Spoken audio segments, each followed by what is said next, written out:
আসসালামু আলাইকুম, কেমন আছেন সবাই? এখানে সকালে আজকে আবার কিছু ছোট মাছ রাখছি। এগুলা এক ভাইয়ের কাছে বলা ছিল যে বিল থেকে মাছ মারলে আমারে দিয়ে যাবে। তো ভাই হচ্ছে আমারে ডাকতেছে যে মাছ আছে নিবা নাকি। তো পরে ভাবলাম যে রেখেই দিই, কারণ ছোট মাছ আর এগুলো সবগুলো মিশানোই ছিল। পুঁটি মাছ ছিল, টেংরা, জিয়াল এগুলো ছিল। আর মাছগুলো কিন্তু তাজাই একদম বিল থেকে ধরে আর কি নিয়ে আসছে বাসায়, তো তখনই দিছে। তো এইখানে একটা বড় তেলাপিয়া মাছও ছিল, ওইটা আমি আস্ত রেখেছি। এগুলো আবার ক্লিন করে নিচ্ছিলাম ভালো করে। আর ওগুলা কাটতেও সময় লাগছে আমার একটু, একা একা কাটাতেও একটু সময় তো লাগে। তারপরে হচ্ছে রান্না করতে গিয়ে আমার আরো একটু সময় দেরি হয়ে গেছে, কারণ সকালে মাছ রাখলে ওগুলা কেটে তার ধুয়ে প্যাকেট করে ফ্রিজে রেখে তারপরে রান্না করতে আসছে। আমি সকালে রান্না করতে যাচ্ছিলাম, তখনই মাছগুলা নিয়ে আসছিল। তো রান্না বাদ দিয়ে আগে মাছগুলা কাটছি, কারণ মাছ যদি না কাটা হয় তাহলে ওগুলা নষ্ট হয়ে যাবে, মারা যাবে ওই মাছ, পরে খাইতেও ভালো লাগবে না। এর জন্য ফ্রেশ তাজা থাকতে থাকতে আমি আর কি কেটে নিয়েছিলাম। আমি ঘুম থেকে উঠে আর কি মাছ রান্না করব কিংবা গোশ রান্না করব ওইটা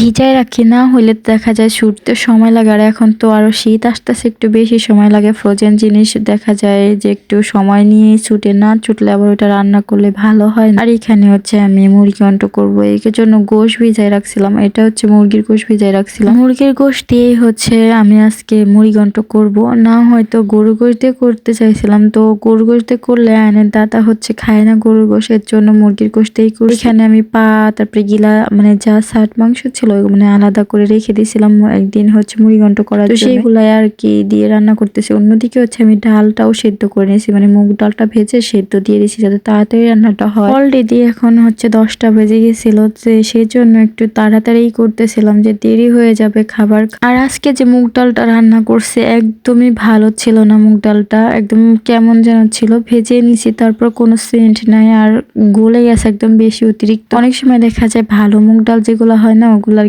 ঘ্রাণ অনেক ভালো হয়, মানে ডালটা রান্না করলে একটা সেন্ট বের হয়। আমি লাস্টে শুধু একটু গরম মশলা গুঁড়া আর জিরা গুঁড়াটা দিয়ে আমি হচ্ছে নামাই নিব, কারণ রান্নাটা আমার প্রায় শেষ। আর অন্যদিকে হচ্ছে আমি ভাজবো, মানে পাতাকপি বলেন আর বাঁধাকপি বলেন, যে যেটাই বলেন, আমরা পাতাকপি বলে থাকি, আমাদের এদিকে পাতাকপি বলে বাঁধাকপি।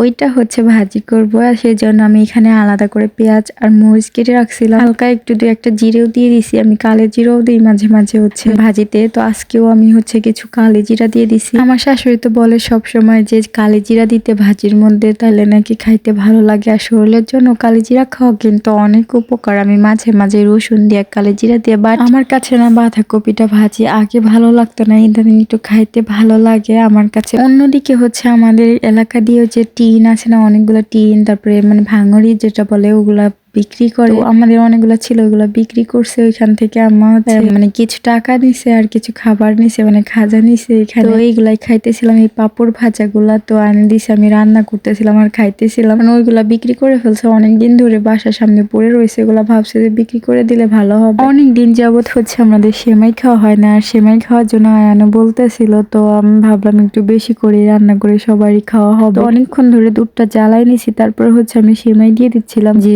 যতটুকু দরকার ততটুকু দিয়েছিলাম। আর কিশমিশ না দিলে তো আয়ন খাইতেই চায় না, এর জন্য বেশি করে কিশমিশ দিয়ে দিয়েছি এর মধ্যে। তো এখন হচ্ছে সেমাইটা ওরে আগে ফার্স্টে এনে দিয়েছিলাম, যে খেয়ে দেখো কেমন লাগতেছে। ও তো সেমাই টেমাই হলে একটু খুশি হয়, বেশি খাইতে চায়। তো ওরে সেমাই খাওয়াইটা আমি হচ্ছে আবার একটা ওষুধ দিছিল আমারে খাইতে ডাক্তারে, এটা কি ওষুধ জানি না, ভিটামিন সি নাকি জানি না। পানির মধ্যে দিলে এমন মানে অবস্থা হয়, মানে ফুটন্ত পানি ফুটতেছে এই অবস্থা হয়। খাইতে কিন্তু অনেক ভালো লাগে। আজকে ভিডিওটা এই পর্যন্ত, কেমন লাগলো জানাবেন। আল্লাহ হাফেজ।